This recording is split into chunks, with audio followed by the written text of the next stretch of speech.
বন্ধুরা, 1 বছরে ড্রাগন ফল গাছে ফুল আসবে।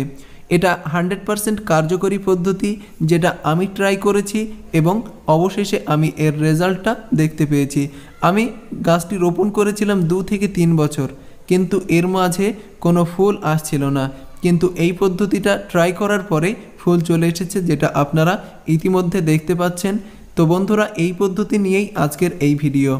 অবশ্যই এই ভিডিওটি শেষ পর্যন্ত দেখবেন এবং চ্যানেলে যদি আপনি নতুন হয়ে থাকেন তাহলে অবশ্যই চ্যানেলটি সাবস্ক্রাইব করবেন। তো চলুন বন্ধুরা, শুরু করা যাক।